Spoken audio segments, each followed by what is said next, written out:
तो कल तक हमने स्मॉल कंपनी तक कर लिया था, आज हमें उसके आगे शुरुआत करनी है। तो लिखिए होल्डिंग वर्सेस सब्सिडरी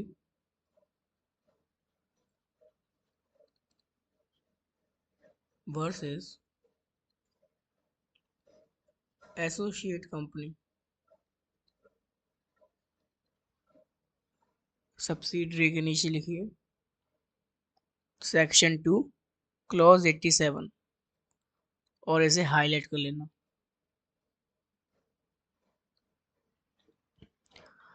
तो सबसे पहले सब्सिडरी पढ़ते हैं। लिखिए पहले subsidiary company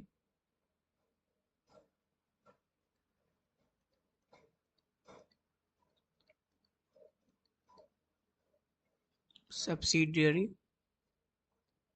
company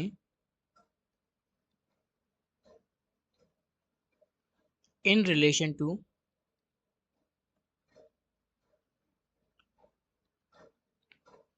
other company या another company, comma means a company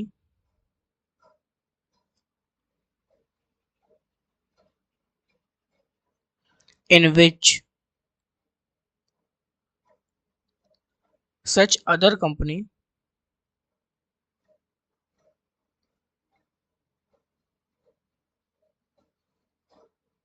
dash डाल के बाइफर्केशन कर लेना।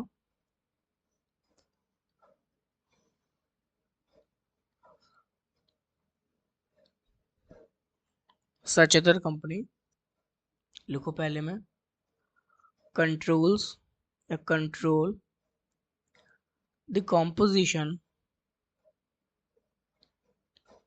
control the composition of board of directors,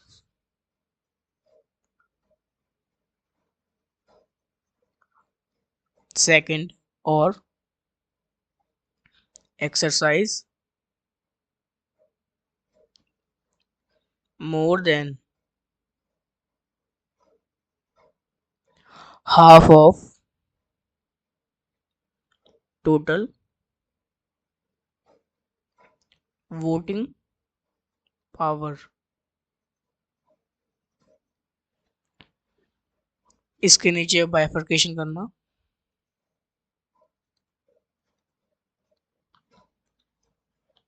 लिखो either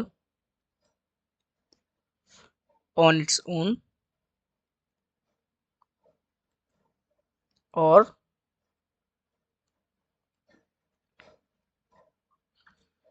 together with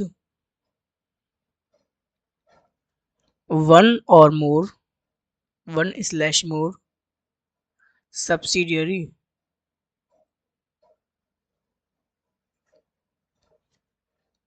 one or more subsidiary। इस पे पहले हाईलाइट करना कंट्रोल द कॉम्पोजिशन को, एक्सरसाइज को और half of total voting power को। कर लिया? तो समझते हैं। सबसे पहले क्या है सब्सिडरी कंपनी। तो सब्सिडरी कंपनी क्या होती है? Subsidiary company in relation to another company. Subsidiary company दूसरी कंपनी के रिलेशन में वो कंपनी होती है जिसमें दूसरी कंपनी का क्या होता है, दो चीजें होती हैं। और मतलब कि अगर ये सेटिस्फाई हो गया तो भी सब्सिडरी कंपनी बन जाएगी, ये सेटिस्फाई हो गया तो भी सब्सिडरी कंपनी बन जाएगी। तो पहला क्या है, अगर control the composition of board of director है। कंट्रोल द कॉम्पोजिशन का मतलब क्या है, नीचे डाल के लिखो एरो बना के, पावर टू अपॉइंट और remove majority of board of directors. मतलब ये फॉर एग्जांपल नीचे ये कंपनी है, इसमें बोर्ड ऑफ डायरेक्टर्स ने 10 डायरेक्टर्स हैं। अब यहाँ पे एक और कंपनी है, ये कंपनी इस 10 में से, ये ऊपर वाली कंपनी इस कंपनी के 10 डायरेक्टर्स में से 6 या उससे ज्यादा डायरेक्टर्स को निकालने की, रिमूव करने की या अपॉइंट करने की पावर रखती है। तो ये वाली कंपनी इस कंपनी की सब्सिडरी बन जाएगी। ये लिखा ऊपर कि अगर कंट्रोल कर ले composition of board of directors, मतलब अपॉइंट कर सकती है या रिमूव कर सकती है majority of board of directors. मतलब कि जैसे अगर फॉर एग्जांपल 10 डायरेक्टर्स हैं तो मेजोरिटी कितने हो गए, 6 या उससे ज्यादा। अगर 6 या उससे ज्यादा को निकालने की या अपॉइंट करने की पावर रखती है कोई दूसरी कंपनी, अगर इस कंपनी में रखती है पावर, तो ये जिस कंपनी में रखती है उसको कहेंगे सब्सिडरी। पहला पॉइंट तो ये। दूसरा पॉइंट,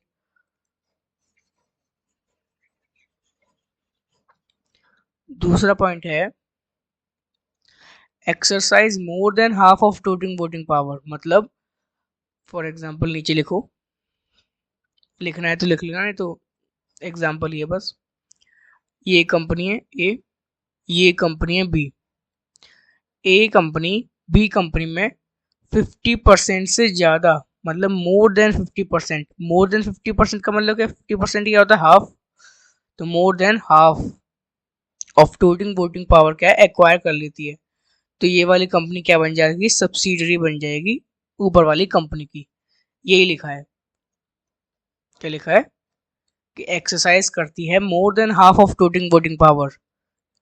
जैसे इसमें बी कंपनी में ए कंपनी ने कितना कर रखा है, 50% से ज्यादा, मतलब कि हाफ से ज्यादा। तो ये कंपनी क्या बन गई, इसके लिए सब्सिडरी बन गई। अब उसके नीचे क्या लिखा है कि जो हाफ है, जो 50% है, वो अपने आप भी कर सकती है, आइदर ऑन इट्स ओन या टुगेदर विद वन और मोर सब्सिडरी। मतलब खुद भी कर सकती है, जैसे इसमें कर रखा है एग्जाम्पल में कि इसने अकेले ने क्या कर रखा है, 50% से ज्यादा क्या होल्ड कर रखा है। तो ये क्या हो गया, आइदर ऑन इट्स ओन। अब दूसरा एग्जाम्पल क्या है, हो सकता है कि इसको मिटा देते हैं, इसे मिटाना। फॉर एग्जाम्पल मान लो कि ये कंपनी है बी, ये कंपनी क्या है ए, एक कंपनी है सी और ये है बी कंपनी। ए कंपनी ने इसमें 50% से ज्यादा होल्ड कर रखा है, तो ये क्या बन गई, सब्सिडरी बन गई इसकी। सी कंपनी ने बी कंपनी में 50% से ज्यादा, मैं लिख देता हूँ 50% मोर देन, मोर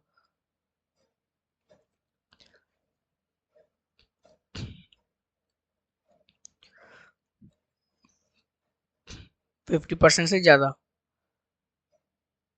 मोर देन 50%। और सी ने भी मोर देन 50% क्या है, होल्ड कर रखा है,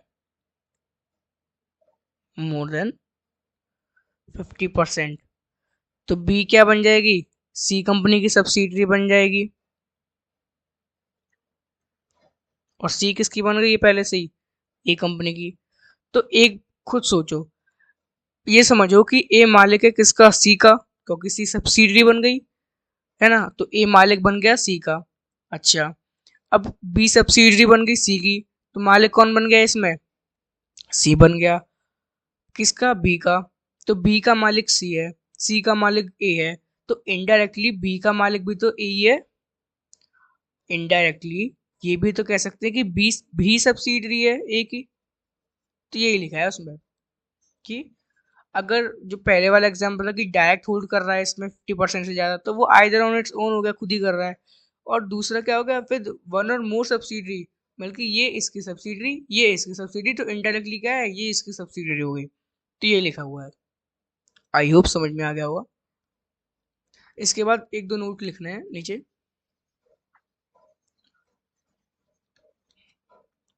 लिखना।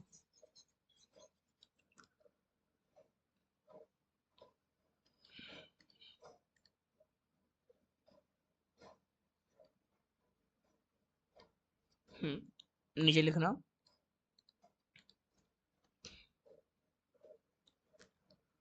क्या नोट लिखना है, देखो नोट नंबर 1, नोट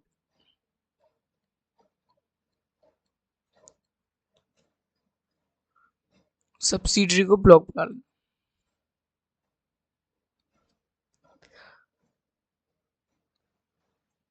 जब भी चैप्टर खत्म हो जाएगा तो इसका एक वन शॉट में डाल दूंगा रिवीजन का, या जब चैप्टर्स 2-3 चैप्टर्स हो जाएंगे या तब डाल दूंगा। ठीक है ना, पहले इसको लिखो, नोट नंबर 1 पहले लिखना, सच class of companies as may be prescribed shall not have layers of subsidiaries beyond prescribed number, bracket में maximum 2 layers।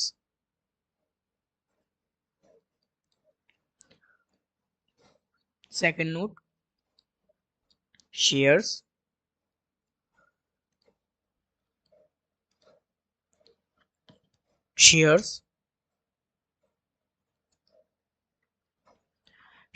held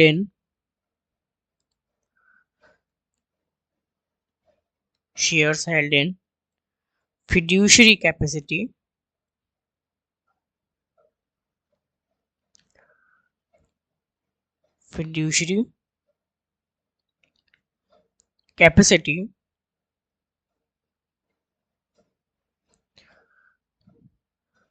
shall not be counted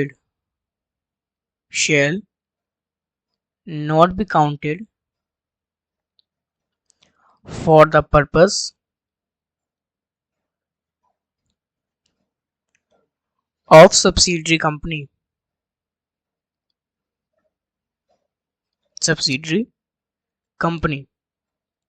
इसमें हाईलाइट करना बियॉन्ड प्रिस्क्राइब्ड नंबर को और फिड्यूशरी कैपेसिटी को। कर लिया तो समझते हैं। पहला नोट क्या है, such class of companies as may be prescribed shall not have layers of subsidiaries beyond prescribed number, मतलब जो भी कंपनीज हैं, जैसे नीचे लिखो यार, ध्यान दे लिखना मत। जैसे ए कंपनी है, इसकी सब्सिडरी कितनी है, बी है, बी की सब्सिडरी क्या है, सी है। तो ऐसा क्या चलता ही रहेगा, फिर सी का भी सब्सिडरी होगा डी, टी का भी सब्सिडरी होगा ई, तो ऐसा क्या चलता ही रहेगा, नहीं। क्या कहा इसने, सेक्शन में क्या दे रखा है कि shall not have layers of subsidiaries beyond prescribed number।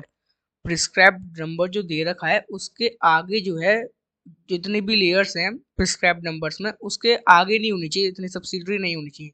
अब प्रिस्क्राइब क्या कर रखा है, मैक्सिमम 2 लेयर्स की, मैक्सिमम 2 लेयर्स हैं और उससे बियॉन्ड नहीं होनी चाहिए, मतलब कि 3 लेयर्स नहीं होनी चाहिए या 3 से ज़्यादा नहीं होनी चाहिए, है ना। जैसे 2 लेयर्स है तो 2 से ज़्यादा नहीं होनी चाहिए। तो यही कहा है कि 2 लेयर्स, मतलब कि A B 1 layer, B C 2 layer, तो ये 1 हो गया, ये 2 हो गया। अब इसके आगे जो सी के बाद डी आ गया, ये आ गया, ये नहीं हो सकता, ये मना कर रखा है। तो कितनी लेयर्स होंगी, 1 2 1 2, बस इतनी होंगी, इसके आगे नहीं होगा। तो पहला नोट तो यही था। अब दूसरा नोट,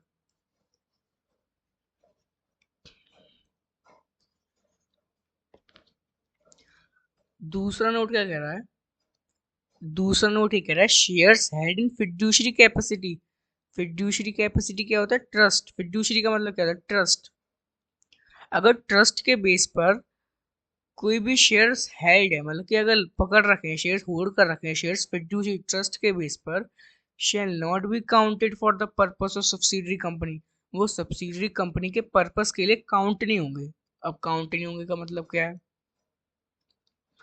ये ए कंपनी हो गई, ये बी कंपनी हो गई। ए कंपनी बी कंपनी की होल्डिंग है, इस और ये क्या है? सब्सिडरी है। अगर सब्सिडरी है तो होल्डिंग हो गई ना। इसका मतलब क्या है? सब्सिडी कैसे बनी होगी? मोर देन 50 कर रखा होगा उसने acquire, more than 50 shares, more than 50 voting power को क्या कर रखा होगा? एक्वायर कर रखा होगा। मोर देन 50% या मोर देन हाफ। अब एक कंपनी और आ गई सी। एक कंपनी ने सी कंपनी से कहा कि जो शेयर्स है ना वो होल्ड कर ले बस। क्या कहा? कि होल्ड कर ले बस शेयर्स। तो अब शेयर्स किसके पास आ गए? सी के पास आ गए। तो क्या लगा? ऐसा ऐसा तो ऐसा कर सकते हैं कि अब सी के पास शेयर्स आ गए। अब इसका मतलब क्या है कि अब सी जो है वो एक्वायर कर रहा है बी में 50% से ज्यादा। तो क्या बी इसकी सब्सिडरी बन जाएगी?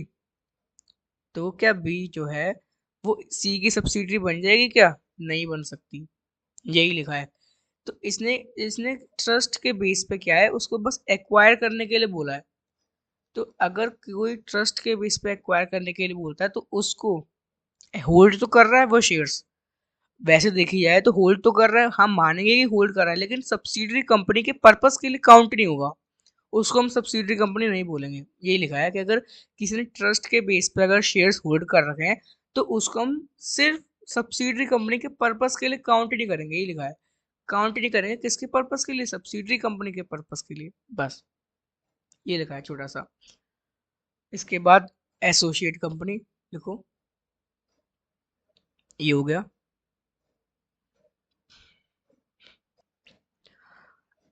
लिखो associate, associate company section 2 clause 6।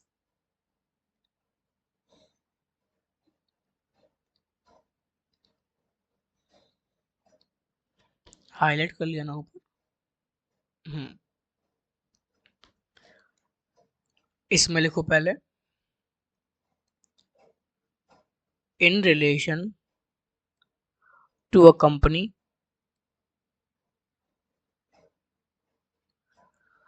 Means a company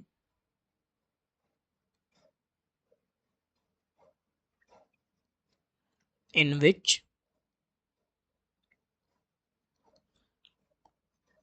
that other company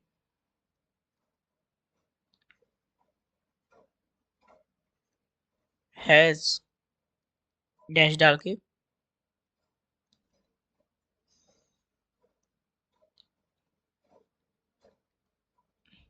एक दो तीन।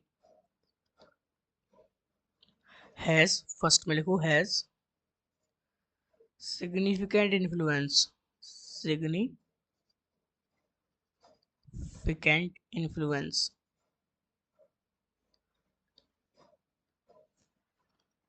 Significant influence. दूसरा, नॉट अ सब्सिडरी कंपनी, या ऐसे लिख लो, not a subsidiary company. Third, includes joint venture और सिग्निफिकेंट इन्फ्लुएंस के नीचे बाइफर्केशन करके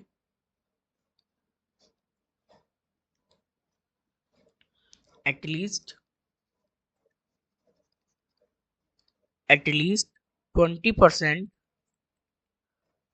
ऑफ टोटल वोटिंग पावर और participate in business decisions, participate in business decisions. इसमें हाईलाइट करना है सिग्निफिकेंट इन्फ्लुएंस को, नॉट अ सब्सिडरी कंपनी को, जॉइंट वेंचर को।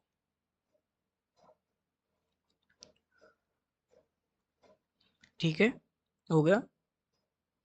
तो ये क्या कह रहा है कि एसोसिएट कंपनी को in relation to a company, मतलब किसी और कंपनी के रिलेशन में एसोसिएट कंपनी एक वो कंपनी होती है इन विच, जिसमें दूसरी कंपनी का क्या हो, सिग्निफिकेंट इन्फ्लुएंस हो, वो सब्सिडरी कंपनी नहीं होनी चाहिए या जॉइंट वेंचर इंक्लूड हो। इसका मतलब क्या है, एक एक करके समझते हैं। सबसे पहला सिग्निफिकेंट इन्फ्लुएंस। सिग्निफिकेंट इन्फ्लुएंस ना दो तरीके से हो सकती है। सबसे पहला, ये ए लिमिटेड कंपनी है, ये बी लिमिटेड कंपनी है। ए ने बी में कितना परसेंट होल्ड कर रखा है, 20% से ज्यादा, या 20% और मोर। इसमें मैंने 20%, मोर देन 20% नहीं लिखा, इसमें लिखा है 20% और मोर, मतलब कि 20% भी और 20% से ज्यादा भी। इसका मतलब ये है कि अगर कोई कंपनी दूसरी कंपनी में 20% या 20% से ज्यादा होल्ड करती है तो वो एसोसिएट कंपनी बन जाएगी। तो इसका मतलब क्या है, ये क्या बन गई, एसोसिएट कंपनी बन गई इसकी, ए लिमिटेड की। इसको ही ऊपर लिख रखा है, क्या लिख रखा है, एटलीस्ट 20%, मतलब कि कम से कम 20% होनी चाहिए, और ज्यादा तो हो सकती है, कम से कम 20। तो इसका मतलब ये 20% और मोर। और दूसरा केस, ये ए कंपनी है, ये बी है, बी के कोई बिजनेस डिसीजंस होते होंगे तो ए उसमें पार्टिसिपेट करता है। अगर बी लिमिटेड कंपनी के या बी कंपनी के कोई बिजनेस के डिसीजंस हो रहे हैं इंपॉर्टेंट, और ए कंपनी जो है वो उसमें पार्टिसिपेट करता है, मतलब कि वो भी डिसाइड करता है, वो पार्टिसिपेट करके अपनी जो राय वाय देता है। तो इतने इंपॉर्टेंट या बिजनेस डिसीजंस हो रहे हैं कि वो ए कंपनी आके उसमें पार्टिसिपेट कर रही है, अपना राय दे रही है ना। तो इसका मतलब बी लिमिटेड जो है वो इसकी कंपनी में वो सब वो, एक सेकेंड, एसोसिएट बन जाएगी, है ना। अगर इतनी इंपॉर्टेंट कंपनी है कि वो बिजनेस डिसीजन में पार्टिसिपेट कर रही है तो ये क्या बन जाएगी, एसोसिएट बन जाएगी बी। तो यही, तो अगर इसको ब्रैकेट में डाल दिया जाए तो अगर तो 20% या एटलीस्ट 20% करती है या बिजनेस डिसीजन में पार्टिसिपेट करती है, तो इसको हम क्या कह देते हैं, इसको हम कह देते हैं सिग्निफिकेंट इन्फ्लुएंस। इन्फ्लुएंस, इसको हम कहते हैं सिग्निफिकेंट इन्फ्लुएंस। तो यही लिखा है, लिखना चाहो तो लिख लेना, मैं इरेज कर रहा हूँ अब इसे पॉज करके।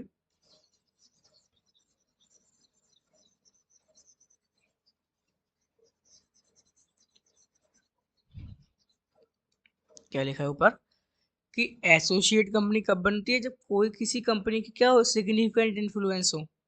सिग्निफिकेंट इन्फ्लुएंस कैसे हो सकती है, या तो एटलीस्ट 20%, मतलब कि 20% या उससे ज़्यादा वोटिंग पावर एक्वायर कर रखा हो, या पार्टिसिपेट करता हो बिजनेस डिसीजंस में, तो भी क्या है, सिग्निफिकेंट इन्फ्लुएंस होगी। और अगर सिग्निफिकेंट इन्फ्लुएंस होगी तो क्या बन जाएगा, एसोसिएट कंपनी बन जाएगी। दूसरा, सब्सिडरी कंपनी नहीं होनी चाहिए। क्यों नहीं होनी चाहिए, देखिए, अगर सब्सिडरी कंपनी कैसे बनती है, सबसे पहली बात, मोर देन 50%, है ना। अगर मोर देन 50% ही एक्वायर कर लेगी तो सब सब्सिडरी बन गई। तो इसका मतलब क्या है कि 20% से 50% तक की लिमिट है। अगर 20% से 50% तक एक्वायर करती है तो क्या बन जाएगी, वो एसोसिएट बन जाएगी। क्योंकि अगर 50 से ज़्यादा करने लग गई तो वो सब्सिडरी बन गई, फिर वो एसोसिएट में क्यों नहीं आएगी। इसलिए क्या लिखा है, अब इसलिए क्या है कि 50% तक होना चाहिए और 20 से 50 तक होना चाहिए, मतलब इसलिए क्या है, सब्सिडरी कंपनी नहीं होना चाहिए, बल्कि मोर देन 50 नहीं होना चाहिए। सिंपल बात है ये है, क्योंकि मोर देन 50 ही हो गया तो फिर वो सब्सिडरी कंपनी की डेफिनेशन में चली जाएगी ना। ये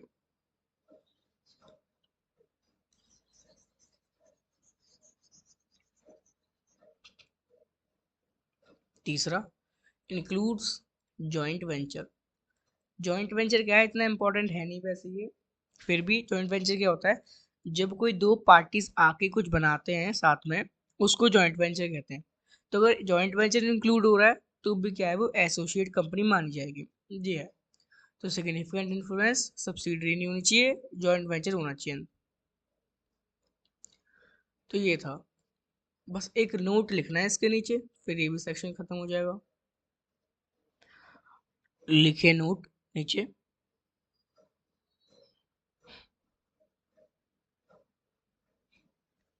नोट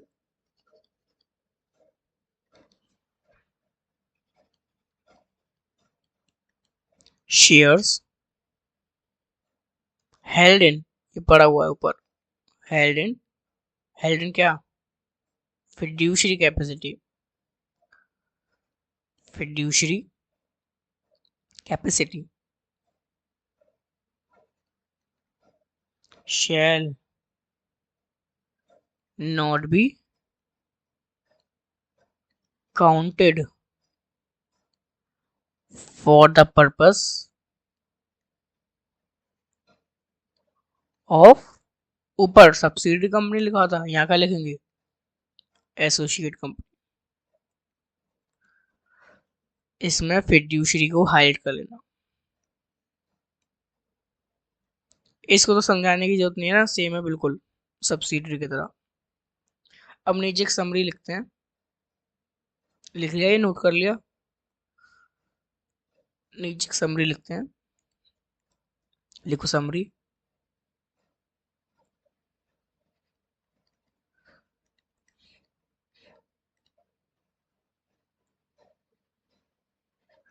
नोट कर रहे हो ना आप, मैं जो भी लिख रहा हूँ नोट करना है आपको अपनी नोटबुक पे,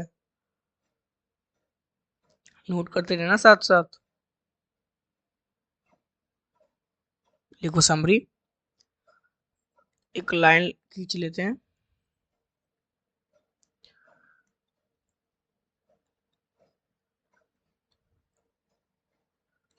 यहाँ लिखो 0%, यहाँ लिखो 20%, यहाँ 50%, यहाँ 100%।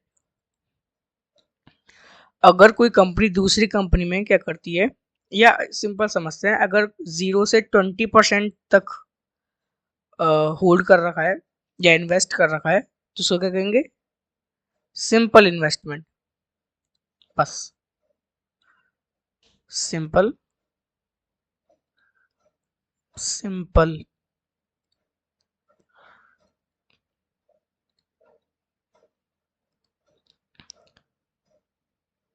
Simple investment. अगर 20% से 50% तक होल्ड कर रखा है तो उसे कहेंगे एसोसिएट। अगर 50 से 100 तक होल्ड कर रखा है तो उसे कहेंगे सब्सिडियरी। अच्छा, अगर पूरा का पूरा 100% ही होल्ड कर रखा है तो उसे कहेंगे होली ओन्ड सब्सिडियरी। लिख लो यहां तक, हो गया। अब नेक्स्ट पे चलते हैं।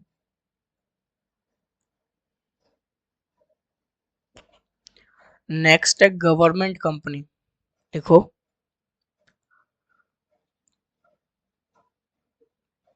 गवर्नमेंट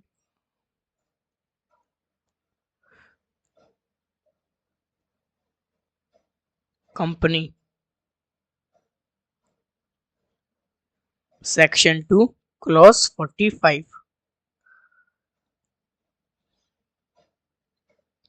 हाईलाइट कर लेना इसे। लिखो पहले बाइफर्केशन करके।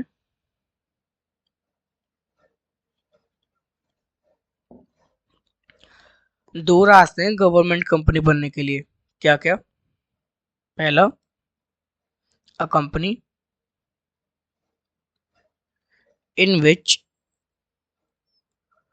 not less than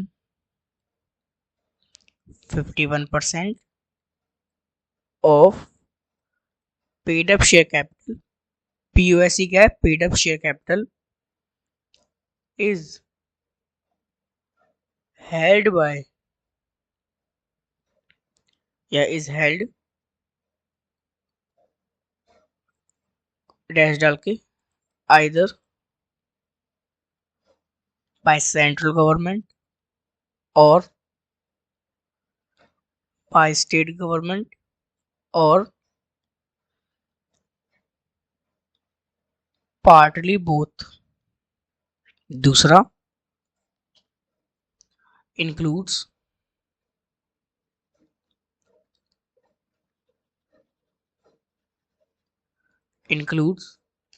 a company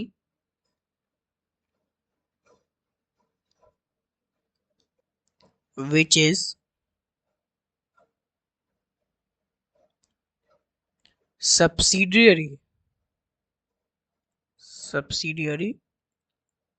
of a government company. इसमें हाईलाइट करना, not less than 51% of paid up share capital और सब्सिडियरी। लिख लिया? अब समझते हैं। तो गवर्नमेंट कंपनी कैसे कैसे बन सकते हैं? या एक ऐसी कंपनी हो जिसमें इन्वेस्ट क्या, नॉट, सबसे पहले क्या है, not less than 51% of paid up share capital. इसका मतलब समझते हैं पहले। नॉट लेस देन 51 मतलब कि 51 से नीचे नहीं होना चाहिए। तो सिंपल भाषा में क्या कह रहा है ये? 51% और मोर। अगर 51% हुआ तो भी गवर्नमेंट है, उससे ज्यादा हुआ तो भी गवर्नमेंट है। नॉट लेस देन 51% में 51% से नीचे नहीं होना चाहिए, 50% या उससे ज्यादा। हेल्ड करती हो अगर सीजी खुद अकेले या एसजी खुद अकेले या पार्टली बोथ, दोनों मिलकर साथ में क्या करती हूँ, 51 या उससे ज्यादा होल्ड करती हूँ, तो गवर्नमेंट कंपनी बन जाएगी। अच्छा, इसमें देखना है गवर्नमेंट है, इसमें गवर्नमेंट, इसमें कंपनी है। तो दूसरा रास्ता क्या है? Includes a company which is subsidiary of a government company. मतलब ये एक गवर्नमेंट कंपनी है, ये एक कंपनी है और ये क्या है, इसकी सब्सिडियरी है, तो ये भी गवर्नमेंट कंपनी बन जाएगी। यही लिखा हुआ है कि includes a company which is subsidiary of a government company. अगर कोई कंपनी ऐसी है जो कि गवर्नमेंट कंपनी की सब्सिडियरी है, अगर कोई कंपनी ऐसी है जो गवर्नमेंट कंपनी की सब्सिडियरी है, तो वो सब्सिडियरी कंपनी गवर्नमेंट कंपनी मान ली जाएगी। ये लिखा है। तो इसके नीचे एक एग्जाम्पल लिखते हैं, लिखो, उससे और क्लियर समझ में आएगा। लिखो एग्जाम्पल, एग्जाम्पल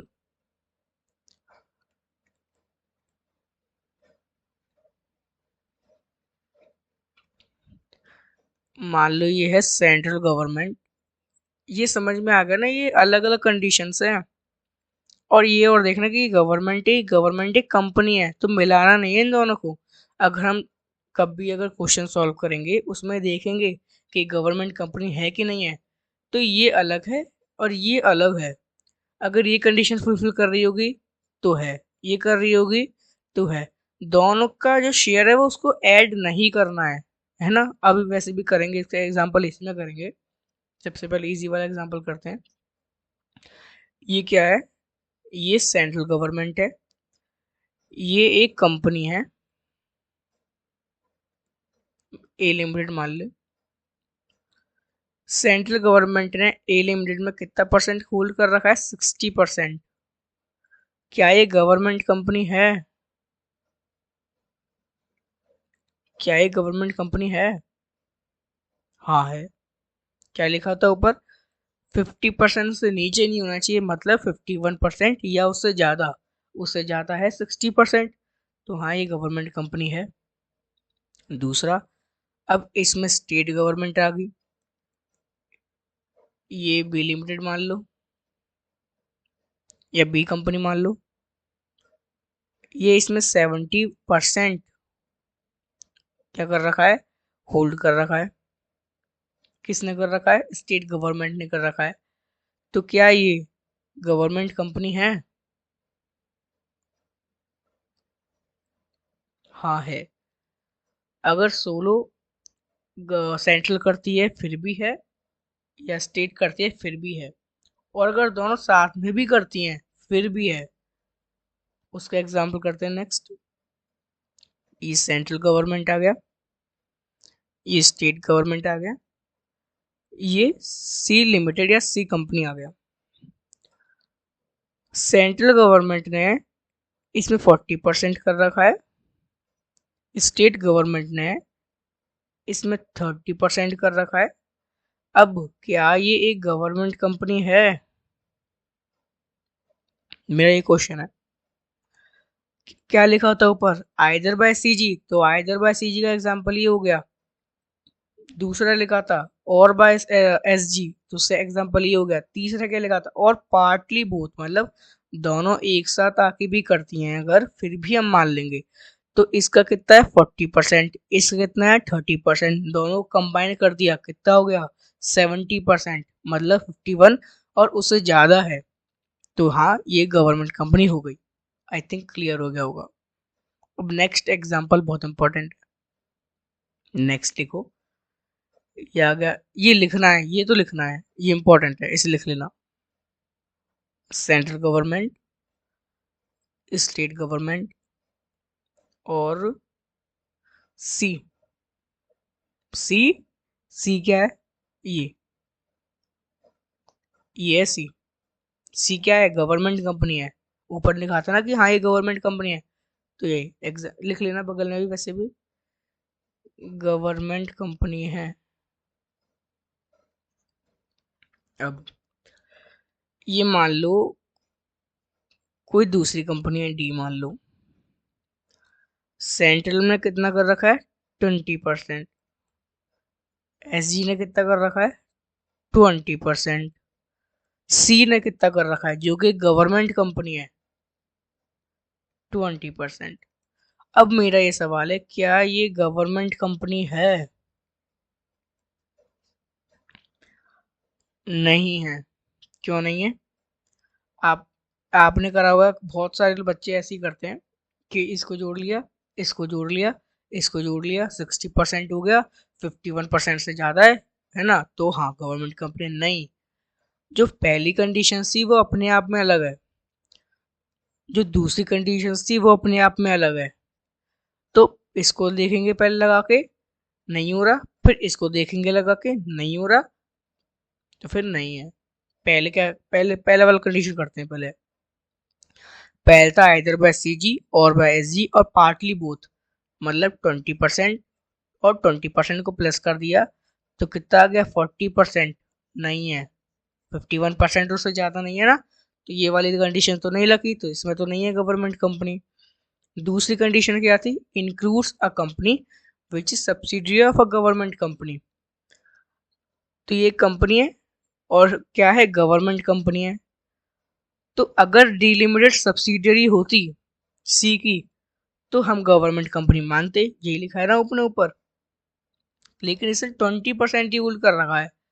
सब्सिडियरी किस सब्सिडियरी कितने सब्सिडियरी के लिए कितना करना पड़ता है? 50 से ज्यादा। 50% नहीं बोलना, 50 से ज्यादा करना पड़ता है, देख लो सेक्शन में पीछे जाके, मोर देन हाफ। तो गवर्नमेंट कंपनी तो नहीं है ये। अब ये, सॉरी, ये अब तो ये सब्सिडरी तो है नहीं, तो अगर सब्सिडरी नहीं है तो फिर गवर्नमेंट कंपनी ये भी नहीं हो सकती। तो यही लिखना है कि नहीं है ये। आई होप क्लियर हो गया हो। नेक्स्ट,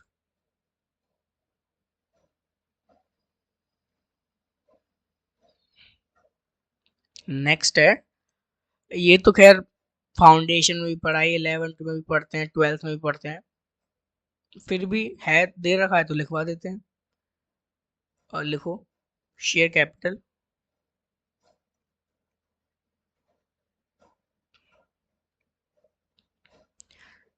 मैं हैंड टू हैंड इसको समझाते जाता हूँ क्योंकि है नहीं ऐसा कुछ खास इसमें। शेयर कैपिटल सबसे पहले होता है ऑथराइज्ड शेयर कैपिटल। ऑथराइज्ड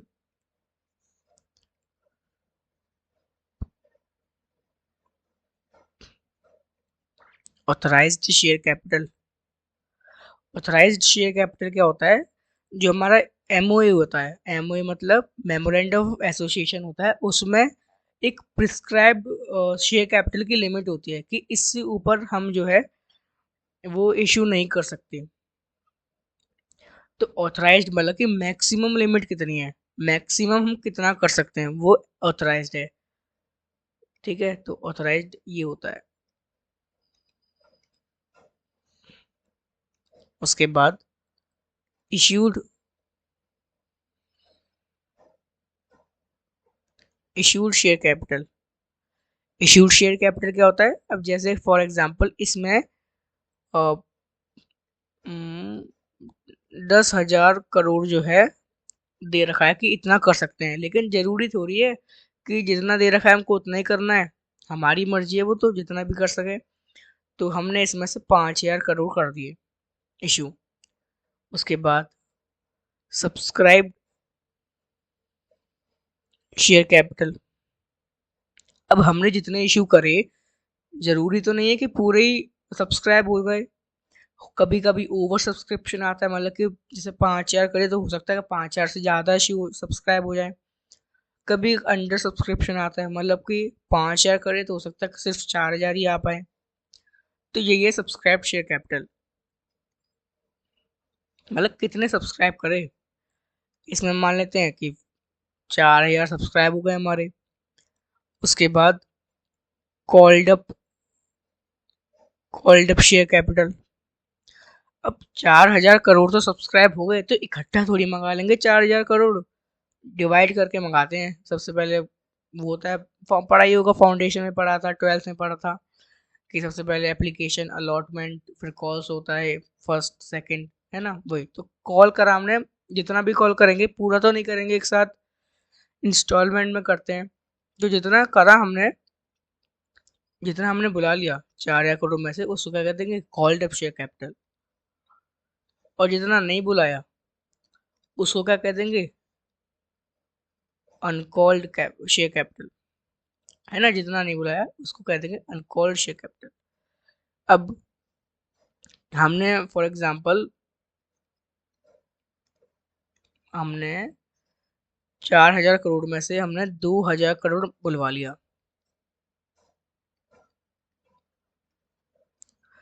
अब जरूरी थोड़े जितने हमने 2,000 करोड़ मंगा लिए, अब कोई ऐसा भी पर्सन होगा जो पैसे नहीं देगा। जरूरी थोड़ी कि सबके सब पैसे दे देंगे। तो जिसने पैसे दे दिए उसको कहेंगे पेड अप शेयर कैपिटल। जितने पैसे हमारे पास आ गए, जितने पैसे हमारे पास आ गए उसको कहेंगे पेड अप शेयर कैपिटल के, पेड हो गया ये हमारा। जितने पैसे नहीं आए या जिन्होंने पैसे नहीं दिए उनको कहते हैं unpaid share capital. Unpaid unpaid share capital मतलब जितने पैसे हमारे पास नहीं आए बुलाने के बाद, या लोगों ने पैसे नहीं दिए। ये तो बेसिक था। इसमें भी लिख लो कि 2,000 हमने कॉल करे तो 1,500 आ गए और 500 करोड़ नहीं आए। 1,500 आ गए, 500 करोड़ नहीं आए, लिख लो। अब वैसे बेसिक चीजें आ गई भी कि पेड अप शेयर कैपिटल और वोटिंग पावर। हमने देखा ना किसी डेफिनेशन में पेड अप शेयर कैपिटल लिख रखा है, किसी डेफिनेशन में वोटिंग पावर लिख रखा है। तो डिफरेंस क्या है? बेसिक सा डिफरेंस है, लेकिन दे रखा है तो लिखवा देते हैं। लेकिन इम्पोर्टेंट भी है, पता नहीं होता वैसे इन जनरल। सबसे पहले लिखो paid up share capital.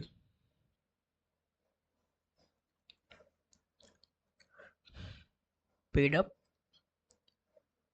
Share capital. Class. Class का मतलब क्या है? Category.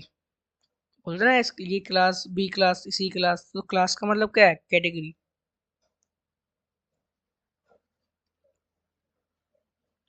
Category A, category B. अब बी कैटेगरी को सर्कल बना लेना, क्योंकि खास वाली कैटेगरी है। खास वाली कैटेगरी कैसे? एक शेयर का ही टाइप है डीवीआर, मतलब डिफरेंशियल वोटिंग राइट। नाम से ही पता चल रहा है डिफरेंशियल, मतलब कि कुछ डिफरेंस होगा इसको, डिफरेंस होगा इसमें इन नॉर्मल शेयर से।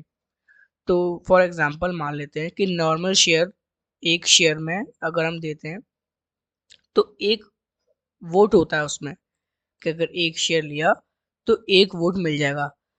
और अगर हमने डीवीआर इशू करें तो कितना ही कर सकते हैं, लेकिन फॉर एग्जांपल लिख लेना, अगर तुम 10 शेयर खरीदोगे तो एक वोट मिलेगा।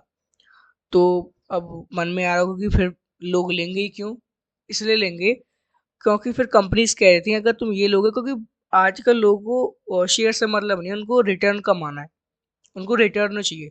तो इसमें कहते हैं कि कंपनीज की 7% है रिटर्न, और इसमें आपको 12% तक रिटर्न मिलेगा, तो फिर कर देंगे इन्वेस्ट। उनको इक्विटी इक्विटी से, वोट से मतलब नहीं होता लोगों को। जिनको होता है तो फिर वो खरीदेंगे ही नहीं। तो ये बेसिक सा डिफरेंस था। तो डीवीआर और नॉर्मल वाले में ये था। तो ए वाला कौन सा है? नॉर्मल। और बी वाला कैटेगरी कौन सा है? डीवीआर वाला है। बी है ये डीवीआर वाला। तो ए के 10 लाख शेयर्स इशू करे और 10 रुपए ईच के, तो पेड अप शेयर कैपिटल कितनी हो गई? 10 लाख वाले कौन से हैं? एक शेयर पे एक वोट वाले हैं। तो कितने आ गए हमारे पास पैसे? 1 करोड़। और बी वाले कितने इशू कर रहे हैं? 2.5 लाख। फॉर एग्जाम्पल है, सिर्फ एग्जाम्पल है ये। और 10 रुपए ईच की। और ये वाले कौन सी कैटेगरी के हैं कि अगर 10 शेयर लोगे तो एक वोट मिलेगा। तो इसके पैसे कितने हैं हमारे पास? 2.5 लाख शेयर, 10 रुपए के एक, 25 लाख। तो टोटल पैसे हमारे पास कितने आए? अगर करोड़ में लिखे तो 1.25 करोड़, है ना? अब अगर इनका रेशियो देखें कि 1.25 करोड़ में से इसमें कितना है और इसका कितना है, तो इसका रेशियो कितना बनेगा? 80%। इसका कितना बनेगा? 20%। है ना? कैलकुलेट तो करना ही आता है कि 1 crore divided by total, total कितना है? इतना, मल्टीप्लाई बाय 100 परसेंटेज के लिए तो 80% आ जाएगा।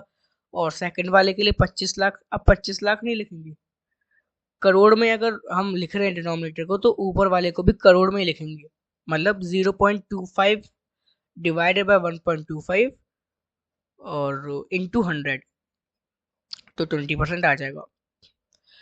तो इसमें पीडअप शेयर कैपिटल क्या है कि टोटल पैसे कितने आए हमारे पास। सिंपल सा मतलब है कि टोटल पैसे कितने आए, वो हमारा क्या हो गया? Paid up share capital. अब नेक्स्ट लिखते हैं वोटिंग पावर क्या है। उसमें हमको काम पड़ेगा ये शेयर का, 10 शेयर एक वोट, एक शेयर एक वोट। इसको पहले जो है पेड अप शेयर कैपिटल को हाईलाइट कर लेना ब्लॉक बना के।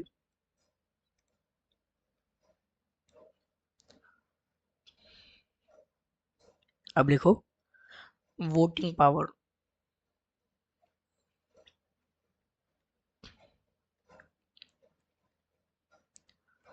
Voting power block. Same A category वाला, बी कैटेगरी वाला, बी वाला कौन सा है? डीवीआर वाला। अब इसमें हम देखते हैं कि टोटल वोट टोटल वोट कितने कैटेगरी के पास, तो ए कैटेगरी के पास कितने वोट होंगे, 10 लाख शेयर है और एक शेयर पे एक वोट, तो 10 लाख शेयर पे कितने वोट, 10 लाख वोट ही होंगे। तो 10 लाख वोट है ना, यूनिटरी है तो सिंपल सी यूनिटरी मेथड लगा दिया कि एक शेयर पे एक वोट, तो 10 लाख शेयर पे कितने वोट, 10 लाख ही रहे, है ना 10 लाख। तो 10 लाख वोट। बी वाले को देखते हैं कि 10 शेयर्स पे अगर एक वोट, तो 2.5 लाख शेयर्स पे कितने वोट, तो कितने वोट होंगे, 25,000 वोट्स। तो टोटल वोट कितने आए मेरे पास, टोटल वोट आए अगर लैक्स में लिखेंगे तो 10.25 लैक्स वोट। अब अगर इसको हम परसेंटेज में देखें, इसको और इसको, तो कितना आएगा, इसका कितना आएगा, क्योंकि हमको बी वाले से ही कंपेयर करना है, तो बी वाला कितना आएगा निकालो, 2.43%। ओ माय गॉड, कितना है, 2.43%। मतलब अगर पीडब्ल्यू शेयर कैपिटल में देखा, बी वाले को करते हैं, बी वाले को अगर हमने पीडब्ल्यू शेयर कैपिटल में देखा तो 20% आ रहा था, ये देखो। लेकिन अगर हमने इसको वोटिंग पावर के अकॉर्डिंग देखा कि इसके पास कितनी वोटिंग पावर है, तो सिर्फ 2.43% आ रहा है, ये है, ये देखो। तो यही था कि पीडब्ल्यू शेयर कैपिटल क्या है कि टोटल कितना पैसा आया उसके अकॉर्डिंग डिवाइड कर दिया रेशियो, और वोटिंग पावर क्या है कि टोटल वोटिंग पावर कितने तुम्हारे पास, तो उसको डिवाइड कर दिया, तो एक्चुअल पता चल गई कि एच तो देखो लग रहा था कि अच्छा 20% है, अगर हम पीडब्ल्यू शेयर कैपिटल देखते हैं तो कितना लगता कि बी के पास कितना है, 20%। लेकिन अगर हमने एक्चुअल वोटिंग पावर देखा तो सिर्फ 2.43%। तो ये डिफरेंस है पीडब्ल्यू शेयर कैपिटल में और वोटिंग पावर में। तो आज की क्लास को यहीं एंड करते हैं, और कल के लेक्चर में ये खत्म हो जाएगा चैप्टर। तो कल की वीडियो जो होगी, या जो आगे जो थर्ड पार्ट होगा इसका, वो इसका इस चैप्टर की लास्ट वीडियो होगी। तो थर्ड पार्ट में जो है कंटिन्यू करते हैं इस चैप्टर को। तो राधे राधे।